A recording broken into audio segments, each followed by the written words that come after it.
Bismillahirrahmanirrahim. So we talked about the inner walking, which is essential. Your connection with Allah is essential to give you insight into the world, to help you understand yourself, understand the world around you, and act according to that truth, to that understanding. So eventually you will have to come back to the physical world, right? You can't stay there in any of those. You have to come back to the world and translate your understanding to action. Because if it stays there, as we said, it won't benefit you in anything. You need to actually work in relationships that you have with your family, spouses, friends, neighbors. You have to have the mission in life, the purpose of your life to be accomplished. This is what the greatest reward will come when you do the actions.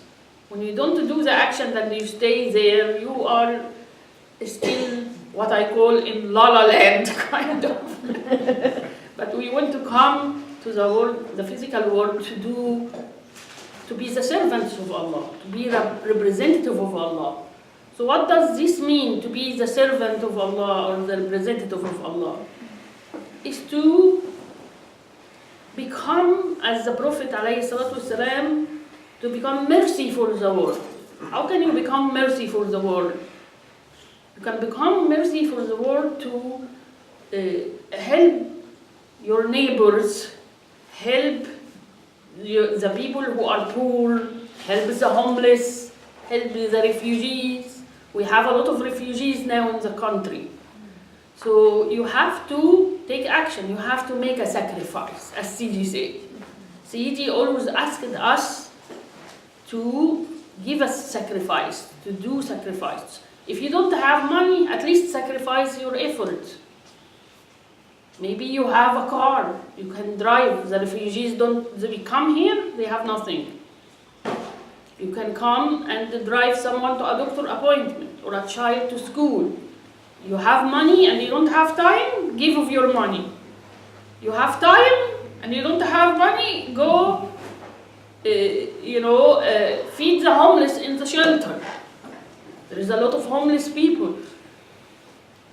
So according to what Allah, gifts that Allah gave you, He gave you wealth, share your wealth. And when you share your wealth, it will increase, as the Prophet ﷺ said. It will increase in many other type of blessings. Sometimes we want to give and have right away. Our dollars that we give, we want to have the $10 right back.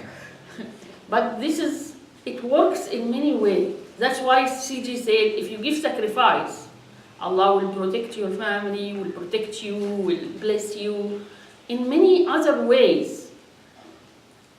Maybe not necessarily the money, but the money will come too from our experience. When you give charity, that's why they say if you have financial difficulty, go give at least $1 or anything you have as a charity. We have excess more than what we need. So if you have financial difficulty, go give something. It could be small. Give something of your items. If you don't have the money, give something. When you give something, it will bring for you great blessings. First, the inner blessing of feeling that you are honored to be Allah's servants and Allah's representatives. There is the bliss you feel inside. There is the sweetness that you experience that nobody can take from you. There is this sweetness and there is this empathy. When you go and see the people who have less, when you go and see the homeless, when you see the disabled, see which is your heart drawn to. There is many good purposes. There is nursing homes where people who are left alone without nothing. There is a couple of people I know in Gainesville, Florida, where I used to live. They found a non-profit organization called Friends Across the Ages. And their purpose is to go visit the homeless. They have nurses, they have people who take care of them. You're not supposed to do anything medical. You're supposed to just keep them company. Many of them their children are far away or don't have children or passed away or something. And they are there, do simple activities. We used to do simple activities with them, arts and crafts, musical night, take them in a field trip, just sit with them, form a friendship and talk. And many young people went, and it was so, like for me, it was eye-opening, it was a great experience I never forget. And I moved from that, so I don't do that anymore. I wish to go back and do something. I remember some of them were already in the other world, almost half the way in the other world, almost half conscious. And some of them were not talking and things like that. Some of them were living in the past, talking about their children all the time and memories. So everyone had different experience. And there is this one person that was so cheerful. And for some reason, I think Allah wants to teach me a lesson, that among the volunteers, she told them she didn't talk. She was not able to talk. She pointed that she wants me to help her with the arts and the crafts. Because I think I was absorbed, not in the humanitarian, but on the technical aspect of it, the coloring, you know what I mean. And Allah wanted me to connect that heart to heart. So she called me to come and help her do her art and crafts, picture frame and things like that for her family. So I said, and she made me cry a lot, because there is something beyond the words you feel when you do these humanitarian acts. She kept kissing our hands. She was all joyful. And she kept kissing us. And there was no words, but we understood perfectly one another. Connected in that level of soul to soul. Of this pure humanity. This is what the world needs. There is a lot of people suffering. Sidi had always awakened us to that. There are the refugee, I'm sure you see the images on TV. They are devastated children. My daughter is a journalist, so she made a piece on the refugees. They did it in the Syrian, but one other category from another country, non-Muslim country. But anyway, it doesn't matter, Muslim or non-Muslim. You help the people in the humanitarian level. So they did this, they went and visited them and heard their stories. And she told me that the children are traumatized. So the mosque was doing something simple for the children. You don't have to have money to be of help. It is not all reduced to money. They went and they did play games with the children, because to take them out of these memories, to show them the love and the care. They will go and do games for them. Are you skilled in playing games? At least you're skilled in that. Go do something. And the reward you get, you think yourself as the giver. I was thinking I'm going to the nursing home, I am the giver. But I took much than what I gave. I discovered I gave nothing. She gave me much more. That pure love. So when you go and you help, you will experience that sweetness. You will know life to its worth, to its depth. That is what Sidi asked us to do. That is the carrying of the message. To carry the peace, the love, the mercy, the justice, and the freedom for all. It is one way to talk about the inner work, the knowledge, the walking. We all sometimes get fascinated by the unseen, and we start to, it's a very dangerous place. Always Sufi warned us, Sufi sheikhs warned us against that place where you have the taste of this beautiful unseen garden, whether sometimes from your own illusion or sometimes even a real experience, and you want to stay there. But Allah wants us to, as long as you're living here, to come back here. Yes, you can have one foot with Allah on the other realm, and from there you act accordingly, but you have to have one foot on the ground here. You can't stay in that intermediate realm of imagination, or beyond, or below. So sometimes we get caught. Am I now in the mulk or malakut? I want to go to the malakut now, and you don't want to come to this world and feel that intense, dense, and be part of it. But you are here to be part of it. That is the end of it. That you have to come back. CG did not always... Actually, yes, he talked about those to help us understand and walk our issues, our fears, our desires. But eventually he came and asked us to give the sacrifice. Eventually he told us, when he took the promise, whether you are a teacher, or advanced teacher, or he gives you... Many times he tells me he gives these ranks. I told him, CG, why you give these ranks? It creates a problem at times. We all know that. He said, I give the ranks for many reasons. It's different for everyone, so you have to sit with it.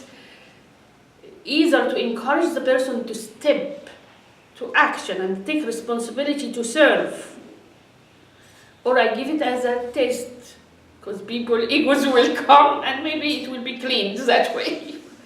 Because the person will bump against others and will be purified through that, mirroring and rubbing against one another. But he said mostly because they make the promise to read, write the books, to serve, to give the sacrifice. So, and whenever he gives to any rank, he said, I will help my brothers and sisters. I will help the advanced teacher, or I will help the murshid, or the murabbis, or the murabbi ruhi. He always made you, I will be part of the community. We will be one hand, one heart, I will help. When help can be in many places. Sometimes I am the lucky one. I come to events and speak. That's the easy part. But beyond that, there is a lot of work. One time I stayed in the Farm of Peace after the event ended for a day. And I saw the amount of work that they do to return the place to its original way.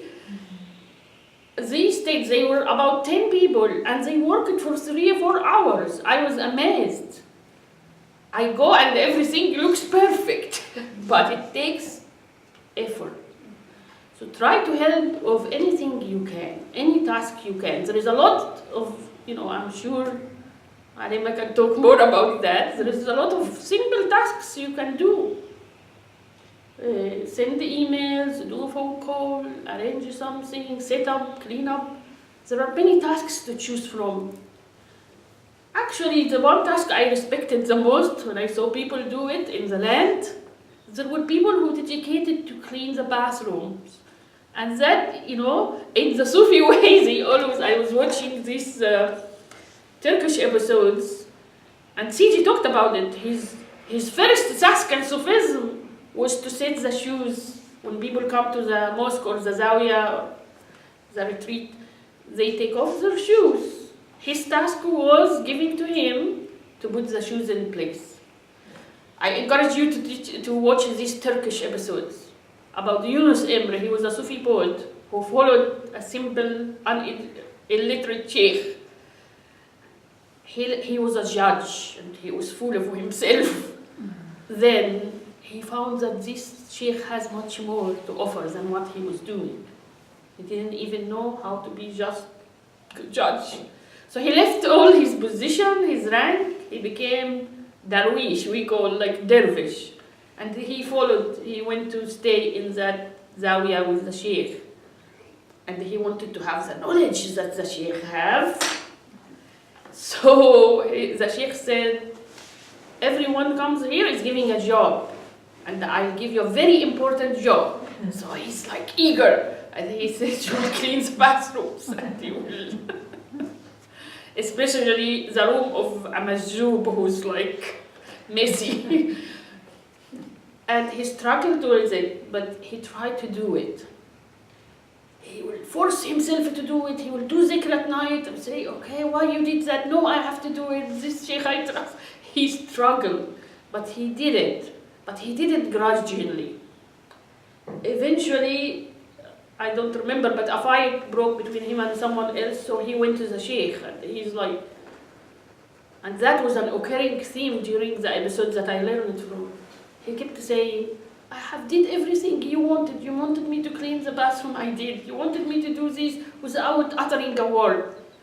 So the sheikh told him, حكايتها, like it's in Turkish but close to Arabic, حكايتها شكايتها, which means when you're telling me I did this great work and you're complaining, that's a complaint. And you're not ready to be a student. He crushed him and made him leave. He struggled. He returned back because he knew deep down this is the right way. So he kept moving him from one task to task, every one difficult than the other. But it purified him. And even when he was hard on him, it was also for the sake of purification. So we don't have the sheikh now in the physical body, and he was very gentle with us. He didn't make each one of us clean the shoes in the bathrooms, but he asked us to give a simple sacrifice. Usually we give him the checks, and he did the hard work. He went and opened the orphans, and he would supervise the construction. He would, do all the work with the people there that are helping. So, yes, you can give checks, alhamdulillah, we are blessed in this country with many blessings. But give something, give sacrifice to your own community by serving, to bring teachers who will bring the community together, who will remind us, you remind me as much as I remind you, so I also get reminded when I teach. It's my way of learning. Everyone is giving away. Sidi told me to do this, but it's for me, it serves me also as a reminder, and it puts me in that position of responsibility. If you say something, you have to do it. So it's a hard position. So whether you're cleaning the bathroom is hard, whether your teacher is hard, it's a test and responsibility. And no one is better than the other. It is your way of doing it. So give sacrifice to the community. Come together to be strong and to remind one another. Participate in helping. You don't have money? Give some of your time. The Prophet said, والسلام, that you can change things by hand, things that are wrong in the society, injustice or discrimination. People now are afraid. You can change it by hand. If you can't, by tongue. If you can't, then by heart. You can pray for them, send them the love. But this is the weakest of them all. Yes, it's powerful to make prayer, but Allah also wants us to take action. Faith without action is lacking. So we have to take simple actions. This path is not about, seeing the unseen is to strengthen you. Doing the inner work is to clarify for you. But without doing the action, you can waste all of that. And it is not about controlling. Now I stepped into the malakut or the jabarut, so now I can tell you about yourself, and now you are dependent because you want someone to guarantee the unseen for you. And this is what sometimes people did with CD understanding. So they will come to CD. CD, should I marry that person? CD, should I move to California? CD, should I get this job or this job? And CG would ask them questions, give him counseling or advice. So he said, if that man is honest, sincere, and treats you with decency and respect, then Bismillah. If you both agree, Bismillah. If not, then break with him. If he's playing games with you, break with him, and things like that. So you give people advice. But some people were not in the level of understanding that if he tells you marry that man, it means I'll be in heaven. But marriage is half our deal, is inner work. It requires a lot of work. And even for people who are divorced like me, I still had to do that work. So we continued to do that work, even as divorced, because we had children. So we had to also continue to learn the lessons. There is no escape. And if many people may leave one marriage to rush in another marriage to put a band-aid, but they did not do the inner work. So they carry the same problems, the same pattern of behavior, and they don't change, they don't learn. So they carry something like, okay, if you can see this a lot. Some people go from abusive relation to abusive relation, whether with one marriage to another, or whether with boss or something, because they have not learned the lessons. Or one wise mentor or someone who was ahead of me on this path told me, life will continue to repeat yourself until you change yourself. Allah said He will not change what is within people until people change what is within themselves. Like, you have to do the inner work. Then that inner work will be translated, or has to be translated in the actual